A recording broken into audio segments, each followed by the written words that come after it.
Good morning students. आज मैं आप लोग को पढ़ाऊंगी सेकेंड सेमेस्टर का फर्स्ट लेसन वीर गुलाब सिंह हिंदी 2 में। फर्स्ट लेसन मैं पढ़ाऊंगी वीर गुलाब सिंह, ठीक है। वीर गुलाब सिंह अभी तक मैं नहीं पढ़ाई हूँ, तो जो बच्चे अभी तक नहीं पढ़े हैं उनके लिए ये खास तौर से है। जो बच्चे पढ़े हैं और पढ़ना चाहते हैं तो बहुत ही अच्छी बात है। आज मैं इसे पढ़ाकर PDF भी डाल दूंगी। जो बच्चे नहीं लिखे हैं कॉपी में ज़रूर लिखिएगा, ठीक है, क्योंकि कॉपी करेक्शन होगी। वीर गुलाब सिंह पाठ का विषय सुभद्रा कुमारी चौहान, जो हिंदी साहित्य की प्रख्यात फेमस लेखिका थी, वे इस वीर गुलाब सिंह पाठ को लिखी है।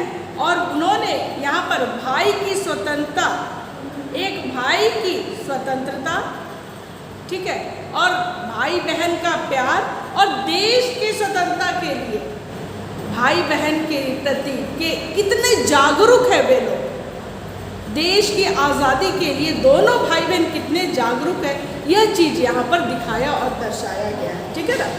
दिन और तारीख की ज़रूरत नहीं है, हम अमर अनंत की कहानी कहेंगे। तो यहाँ पर वो कह रही हैं कि यह अमर अनंत की, जिसका कोई अंत नहीं है लेकिन अमर है, जिंदगी भर याद किया जाएगा और सभी याद करेंगे इसको, ठीक है। और फिर इन्हें तारीख की ज़रूरत नहीं है। एक घर में पिता थे, माता थी, बहन थी और उसमें ही एक दुलारा सा भाई था, अच्छा सा प्यारा सा भाई था। और कह रहे एक दिन वो बीमार पड़ गया। बीमार पड़ने पर माँ ने उसका खाना बिल्कुल बंद कर दिया, ठीक है ना। और बार बार वो खाने के लिए मांग रहा था। उससे उसकी बहन से यह देखा नहीं गया कि भाई जो है वो बीमार है और मम्मी जो है पूरा खाना ही बंद कर दी है, तो उसे यह देखा नहीं गया। इसलिए वह जाकर धीरे से अपने भाई को खाने के लिए गुड़ और चने लेकर आई, ठीक है ना। जाकर जल्दी से गुड़ और चने लेकर आई और अपने भैया को खिला दी। भैया को खिलाने के बाद भैया का बुखार और चढ़ गया, ठीक है ना। भैया का और भी बुखार हो गया और उसके बाद, लेकिन वो तो खिला चुकी थी, अब वह अपने भाई के थोड़े से संतोष के लिए वह अपने माँ बाप का गुस्सा सहने को वह तैयार हो गई थी। लेकिन यह बात बहुत अच्छी है, देखो भाई की, कि वह यह बात अपने माँ पापा को नहीं बताया कि मेरी बहन ने ऐसा काम किया, ठीक है। और फिर वह इसी तरह करते करते कोई भी बीमारी आती है तो जाती है, खत्म भी होती है, और वह रोग खत्म हो गया। बीमार जो थे वो ठीक हो गए। फिर लेकिन उसके मन में अपनी बहन के प्रति प्यार उमड़ पड़ा और यह बात उसके मन में छप गया कि जब मैं बीमार था तब उसी ने मुझे ये सब चीज़ खिलाया। और फिर वह उससे लड़ता भी झगड़ता भी, कह रहा आंखों में आंसू उसके अंतसब पर छपी तस्वीरों को न धो सके। कितना भी लड़ती थी झगड़ती थी, आँख से आंसू भी गिरता था दोनों भाई बहन में, लेकिन वो प्यार जो कि एक बीमारी के समय में खिलाए थे वह कभी नहीं खत्म हुआ, उसके याद में ऐसा बस गया था।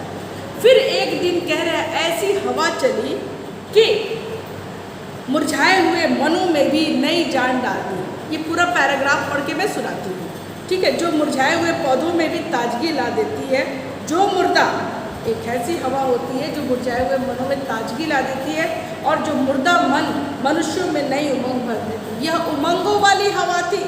भारी जुलूस निकला, कौमी झंडे का जुलूस था वो, ठीक है ना। पर बादशाह का हुक्म था जुलूस ना निकले और ना झंडा निकले। शहर में आतंक सा छा गया, ठीक है। बड़ा जालिम था वो बादशाह। तो कहने का मतलब ये है कि हमारे देश के लोग खड़े हो गए कि जो अंग्रेज आए हैं हमारे देश पर शासन कर रहे हैं, हमको गुलाम बना के रखे हैं, उन सब को यहाँ से भगाना है। तो जो लोग शांत बैठे थे वे सब के सब खड़े हो गए और उनके मुरझाए हुए मनों में ताजगी आ गई कि इसको तो सबको भगाना है, इसके लिए जुलूस चाहिए और झंडा भी बनाना है, तब ना झंडा लेके आगे चलेंगे। और जुलूस मतलब कि जहाँ बहुत सारे लोग इकट्ठा होकर नारा लगाते हुए चलेंगे, भारत छोड़ो, है ना, अंग्रेजों भारत छोड़ो, इस तरह के नारा लगा के चलेंगे। और जो अंग्रेजों का हेड था, जो हमारे देश पर शासन करते थे लोग, उनका जो हेड था वो बादशाह, जिनको यहाँ कहा गया है, उनका हुक्म था, अपने सिपाहियों को ऑर्डर दे रखा था कि देखना ना जुलूस निकले और ना ही झंडा निकले। ठीक है ना, बहुत ही वह क्रूर था। ठीक है ना, बड़ा आया बड़ा बादशाह, क्यों ना निकले क्यों जुलूस, क्यों ना निकले झंडा। भाई से बहन ने कहा, बहन कह रही है कि अपने भाई से कि जुलूस क्यों नहीं निकलेगा, झंडा क्यों नहीं निकलेगा। बहन क्या कहती है उसने सुन लिया। फिर बहन फिर बोली, कौन है ये बादशाह। ठीक है ना, अब देखा तो कोई नहीं था बादशाह को, सब कोई अपने अपने घर में। ठीक है ना, भैया ने कहा ओह होगा कोई। फिर पूछा क्यों ना, फिर बहन पूछ रही है क्यों ना निकले जुलूस, क्यों ना निकले झंडा। भाई कटुता के स्वर में बोला, हमारा देश बादशाह का गुलाम जो है, समझे, हमारा देश जो है वो बादशाह का गुलाम है। मतलब सब लोग चुपचाप बैठे हैं, कोई उसकी तरफ नहीं उठ रहा है कि उसको भगाया जा सके। तब बहन बोल रही है उत्तर में कि तो जुलूस निकले झंडा निकले, डर नहीं है। ठीक है ना, जुलूस निकले झंडा निकले, यह उत्तर था, यह निश्चय, मतलब कि हाँ अब करना ही है। यह बहन सोच रही थी। झंडे की तैयारी होने लगी। बहन ने अपनी पुरानी ओढ़नी फाड़कर झंडे का कपड़ा बना दिया। तो बहन जो ओढ़नी मतलब दुपट्टा, ठीक है, तो दुपट्टा को फाड़ कर और उसका झंडा बना दिया। और भाई जो है खेलने के डंडे में उसको बांध दिया और फिर उसमें कलर भी कर दिया लोग, लाल और पीला रंग। ठीक है ना, अब भाई झंडा लेकर चला। अरे भाई कहाँ जाते हो, हम भी साथ चलेंगे। बहन का आग्रह था, वो भी रिक्वेस्ट करने लगी कि हम भी जुलूस में चलेंगे। जुलूस तो लोगों को भीड़ इकट्ठा करने के लिए तो है, ठीक है, पर बहन बड़ी दूर जाना है, तुम थक जाओगी। नहीं भैया, जुलूस कौन बनाएगा। देखो कितनी अच्छी है, देश के लिए किस तरह से बात कर रही है। तुम झंडा उठाना, मैं जुलूस बनाकर चलूँगी पीछे पीछे, तुम्हारे पीछे पीछे मैं रहूँगी, तुम झंडा लेकर आगे आगे चलना। नहीं रानी, तुम जुलूस में नहीं आ सकती। भाई देखो अपनी बहन से कितना प्यार कर रहा है, तुम जुलूस में नहीं आ सकती। तुम एक काम करो, मुझे रोली का तिलक और अक्षत देकर विदा करो, जैसे कोई राजकुमारी राजकुमार भाई को विदा करती है। राजकुमारी अब सुनी, हाँ राजकुमारी। अब वो कह रही है कि अरे जैसे जंग में लड़ने जाते हैं लोग ना, बादशाह लोग, राजा लोग, जंग जीतने के लिए उन्हें आरती उतारा जाता है, ये सब करो तुम मेरे साथ। बहन ने खुशी की किलकारी के साथ ताली बजाई और फिर दौड़कर एक थाली में थोड़े से चावल सजा लाई, एक दिया जलाकर रख दी। भाई की आरती उतारनी थी। बहन को आरती उतारना बहुत भाता था, ठीक है ना, बहुत पसंद था उसको। और फिर वो मुंह के आसपास ऐसे ऐसे गोल गोल घुमाती और थाली के दियों की लोए जो है ऐसे गोल गोल गोल गोल सूरज चांद से प्रभा सा मंडल बना देते, ठीक है ना। देवताओं के मुंह के सामने ऐसे ऐसे करते हैं ना, आरती उतारते ना, वही चीज़ है। अपने आसपास उनके चित्रों में प्रभा मंडल देखा था, वैसा ही गोल गोल उजाले का घेरा वो अपने माई के मुंह के आसपास चमकता हुआ देखना चाहती थी। बहन ने मुस्कुराते हुए पर गंभीरता से भाई के माथे पर रोली का तिलक लगाया, यहाँ तिलक लगा दी और फिर चावल, अक्षत चावल बिखराए, इसे ऐसे छींटते हैं, ठीक है ना। आरती की और पान का बीड़ा खाने के दिया। तो पान का बीड़ा जो होता है, एक पान ले लो, पान का पत्ता, और उसमें सब मटेरियल जो डाला जाता है वह डालकर उसको फोल्ड किया जाता है और दिया जाता है, तो वो एक पान का बीड़ा तैयार हो जाता है, ठीक है, खाने को दिया। यह छोटा सा बीड़ा बनाकर भी, वह छोटा सा बीड़ा बनाकर भी लेते, भाई भी तो ज़्यादा बड़ा नहीं था, ठीक है ना, इसीलिए वो छोटा सा बना कर ले। पगली ने सुन रखा था कि राजकुमारियाँ वीर की विदाई पर पान का बीड़ा भी देती, तो सुन ली थी, ठीक है ना। कैसे भाई ने बहन के पैर छुए और विदा दी, ठीक है ना, फिर वो विदा ले लिए। बहन भाई के सिर पर हाथ फेरे और बलैया लिए, ऐसे हाथ फेरे और ऐसे बलैया लेते हैं ना, वैसे ही दी कि तुम भैया तुमको किसी की नज़र न लगे, और वह झंडा लेकर चला। बहन दरवाजे पर खड़ी देखती रह गई। कहानियों की राजकुमारियाँ, राजकुमारी भाई को इस तरह विदा करती थी, ठीक है ना, और खड़ी देखती रह जाती थी। दूर तक भाई के लहराते हुए झंडे को देखते हुए जाते हुए देखती रही वो। वह जैसे कि सुनी थी कि राजकुमारियाँ कैसे खड़ा होकर देखती रहती है और राजकुमार सारे अपने सैनिकों के साथ निकल जाते, वैसे ही अपने दरवाजे पर खड़े होकर देख रही थी उसको, भाई को जाते हुए। बहुत दूर जाने पर बादशाह के सिपाहियों ने झंडे वाले को रोका, क्योंकि बादशाह के हुक्म था, ठीक है ना। तो वह झंडे वाले को रोका,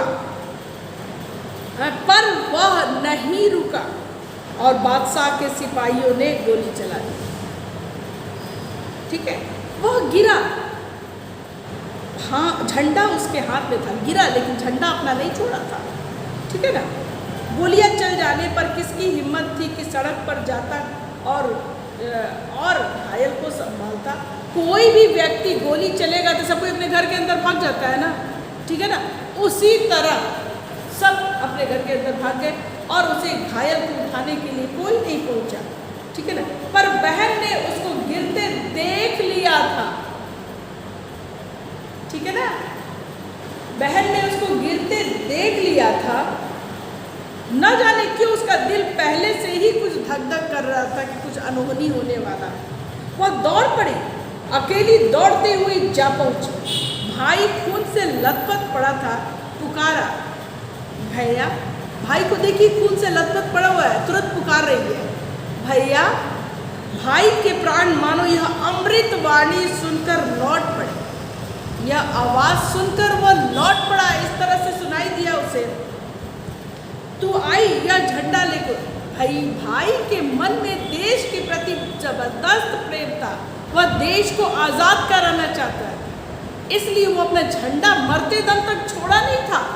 और जैसे ही बहन आई वह तुरंत उस झंडे को दे दिया कि तू आई यह ले झंडा। ठीक है ना। और फिर बहन ने झंडा ले लिया पर भाई मर गया। उसके बाद भाई मरा। ठीक है ना। बहन रोई पर झंडा हाथ में लिए रहे। बादशाह के सिपाही मानो गढ़ जीत कर चले गए। जैसे ही गोली चलाए सारे लोग भाग गए तो बादशाह के सिपाही कहे कि अब कौन आएगा सड़क पर झंडा और जुलूस निकालने। एक गोली में सबकी हालत खराब हुई, भाग गए सब। ठीक है ना। तब अब अपने में बड़ा खुशी मनाने लगे सब कि अब कोई नहीं आएगा। तब सुनो, सिपाही चले गए, अपना खुशी मनाकर चले गए लोग। अब बहुत से लोग आए। उसके बाद लोग के जाने के बाद लोग आए और वो तो बेचारा मर चुका था। तब उसकी अर्थी उठी। मरने के बाद अर्थी तो उठती है, आप लोग भी जानते हो। आगे भाई की बहन वही झंडा लिए चल रही थी। जो बहन थी भाई की, आगे आगे वो झंडा लेकर चल रही थी और पीछे पीछे उसकी अर्थी थी। याद करिए, बादशाह का हुक्म था जुलूस नहीं निकलेगा, पर जुलूस निकला, झंडा भी निकला। भले किसी भी रूप में क्यों ना हो, लेकिन जुलूस भी निकला और झंडा भी निकला। भाई की इच्छा थी जुलूस निकले और उसकी इच्छा की पूर्ति उसके अर्थी के साथ हो गई। और बहन की इच्छा थी कि वो भी जुलूस में शामिल हो तो वह भी झंडा लेकर आगे आगे चल रही है। देखो, यह है देश के प्रति प्रेम और भाई बहन के प्रति प्रेम। दोनों चीज़ यहाँ दर्शाया है, याद करिएगा। यहाँ कह रहे हैं यह कहानी कहाँ की है, किसकी है, हम क्या बताएं। ठीक है ना। सुभद्रा कुमारी चौहान जो है वो कह रही किसकी है, कहाँ की, हम क्या बताएं। यह फ्रांस की राज्य क्रांति हो सकती है, मतलब कि वर्ल्ड में कहीं की भी कहानी हो सकती है। ठीक है ना। यह रूस की राजक्रांति हो सकती है या फिर अपने देश हिंदुस्तान की सन 42 की क्रांति हो सकती है। सन 42 मीन्स 1942, जब हमारा देश अंग्रेजों के खिलाफ उठ चुका था, आवाज़ उठा ली थी कि अंग्रेजों भारत छोड़ो, तब की ये स्टोरी है। क्योंकि यह घटना चिरंतन है, अनंत है। चिरंतन मतलब दिखाता चिरस्थायी, जिस हमेशा के लिए मन में यादों में बसा हुआ, और अनंत है जो कभी भी खत्म नहीं होगा। जैसे पेरिस की हो, मॉस्को की हो, वैसे जबलपुर हमारे देश में ही है, एक शहर का नाम जबलपुर, वहीं की ये स्टोरी है 1942 की। गुलाब सिंह एक लड़का था और कह रहा है जबलपुर में, तो क्या उस वीर बालक का नाम था गुलाब सिंह? हो सकता है। तो उस वीर बालक का क्या नाम था? गुलाब सिंह। और हमारे ही देश के 1942 की कहानी है, जहाँ जबलपुर एक शहर है, जहाँ पर एक बच्चा रहता था जिसका नाम था गुलाब सिंह, और उसने अपने फर्ज को कैसे निभाया और जुलूस निकालने के लिए अपने अपना बलिदान तक दे दिया। झंडा भी निकला और जुलूस भी निकला, ठीक है ना। तो यह है एक वीर गुलाब सिंह स्टोरी। यह स्टोरी जो है मैं आपको बता दूं कि ये सेकंड सेमेस्टर का फर्स्ट लेसन है, लेकिन 8 लेसन, ठीक है ना। अब आप जो भी क्वेश्चन आंसर लिखिएगा मैं PDF में दूंगी, जो भी आप क्वेश्चन आंसर लिखिएगा वह सेकंड सेमेस्टर लिख दीजिएगा, उसके बाद लेसन नंबर 8 वीर गुलाब सिंह लिखिएगा, ठीक है। समझ में आ गई मेरी बात? ऐसे ही आपको लिखना पड़ेगा, ठीक है। प्रकृति का संतुलन मैं पढ़ा चुकी हूँ।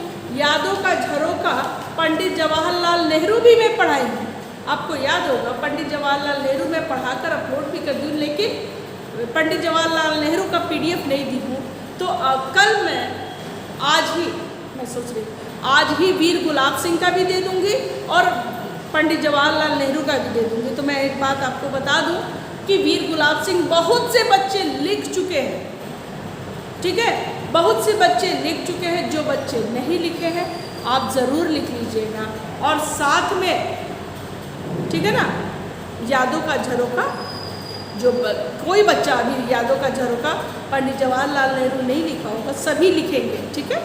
सभी लिखेंगे यादों का झरोखा पंडित जवाहरलाल नेहरू। फिलहाल मैं वीर गुलाब सिंह का बुक एक्सरसाइज थोड़ा करवा देना चाहती हूँ ताकि आपको याद रहे। चलिए लिखिए, वीर बालक का नाम क्या था? तो वहाँ लिखिए गुलाब सिंह।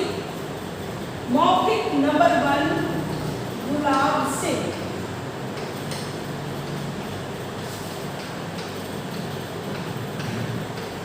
नंबर 2, बालक के घर में कौन कौन था? माता पिता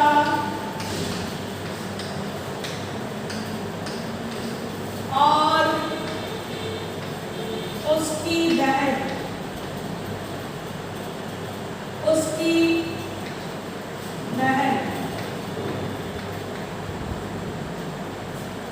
वीर बालक का नाम गुलाब सिंह था और उसके घर में माता पिता और उसकी बहन थी। चलिए अब चलिए क्वेश्चन नंबर क, लिखित क, लिखित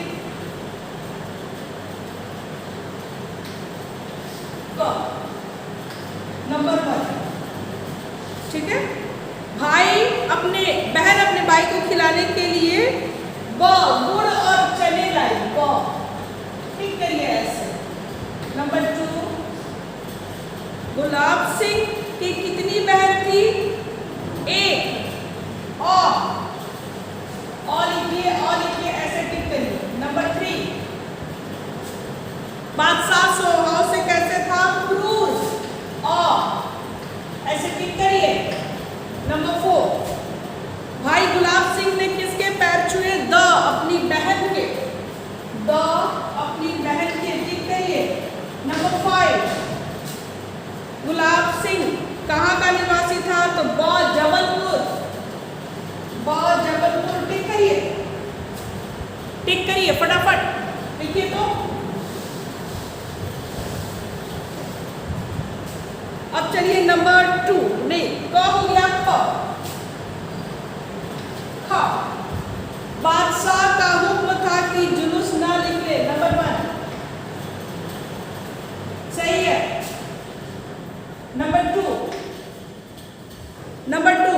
बालक गुलाब सिंह ने झंडे के साथ जुलूस निकाला, गलत है। अगर PDF में सही होगा तो उसे गलत काट दीजिएगा, गलत है, क्योंकि गुलाब सिंह की तो मौत हो गई थी तो वो कैसे झंडे निकालेगा, ठीक है ना। बालक गुलाब सिंह बहुत बहादुर लड़का था। नंबर 3 सही है। नंबर 4, गुड़ चने खाने के बाद गुलाब सिंह का बुखार सही हो गया, गलत। नंबर 5, बालक गुलाब सिंह जुलूस निकालकर सकुशल बाहर वापस आया, गलत। वो तो मर गया था, उसकी तो डेथ हो गई थी। चलिए फिल इन द ब्लैंक्स, रिक्त स्थानों की पूर्ति यहाँ करते हैं, ठीक है। गुलाब सिंह का बार बार कुछ खाने को मांगना, उसकी बहन लिखिए, बहन।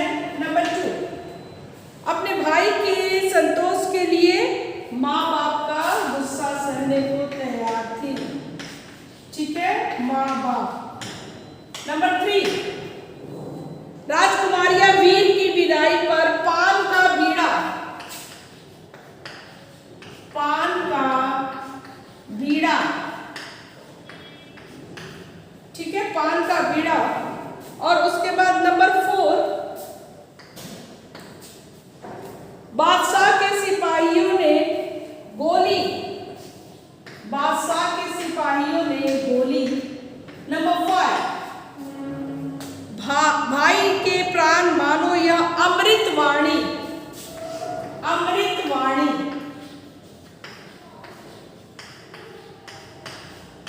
अमृतवाणी। ठीक है, चलिए नेक्स्ट क्वेश्चन, मैच इट। घ,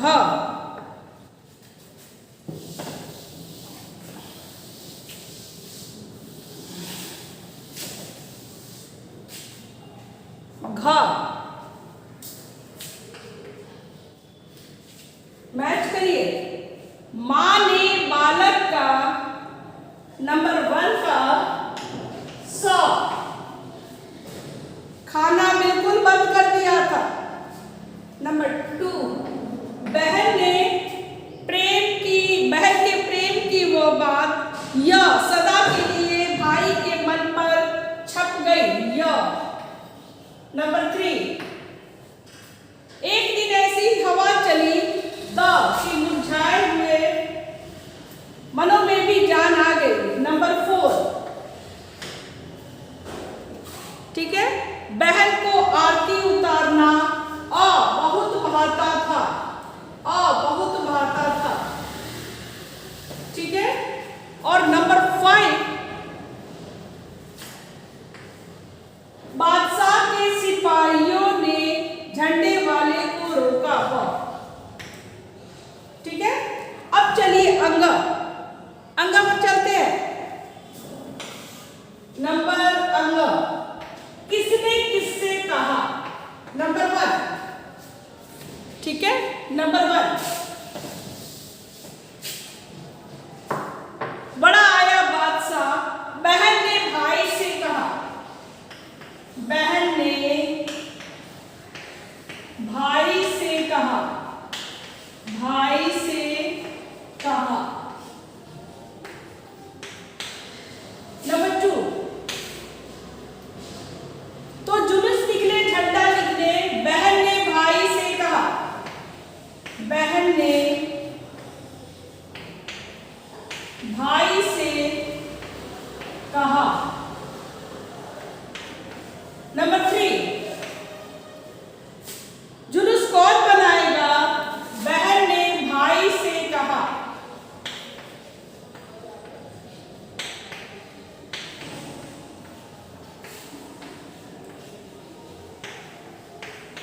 नंबर 4, जुलूस ना निकले, झंडा ना निकले, बादशाह ने सिपाहियों से कहा, बादशाह ने सिपाहियों से कहा।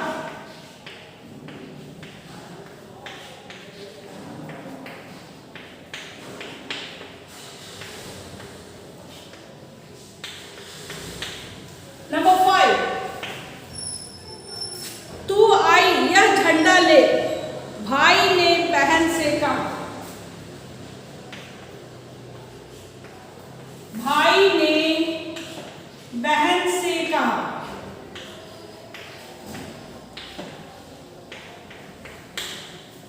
यह कंप्लीट हो गया। क्वेश्चन आंसर मैं पीडीएफ में दूंगी।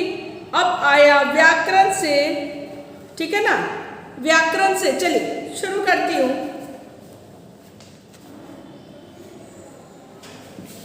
नेक्स्ट क्वेश्चन व्याकरण से।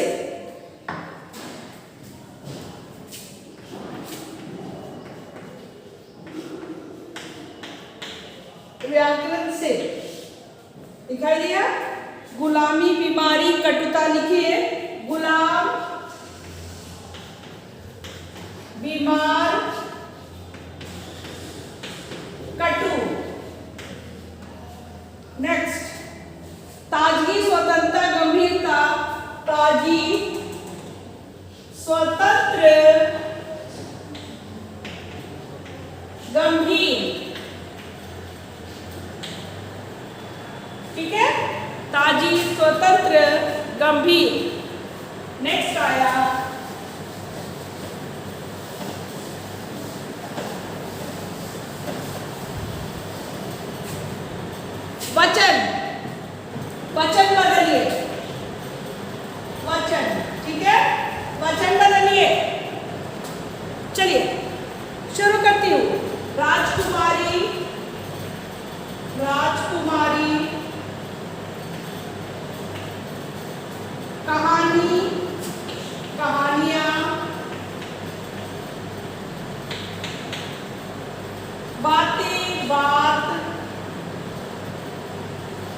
झंडा,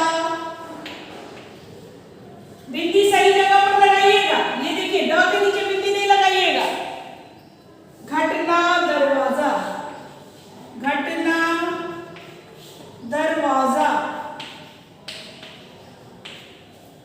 ठीक है, घटना दरवाजा। और नेक्स्ट क्वेश्चन छोड़ दीजिए, लेकिन होमवर्क है शब्दों से वाक्य बनाइए।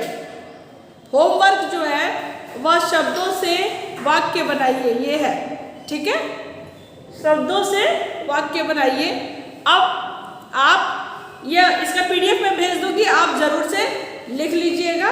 इसके बाद मैं फिर एक और लेसन है हिंदी 1 में लिंग और वचन, उसको पढ़ाऊंगी, ठीक है।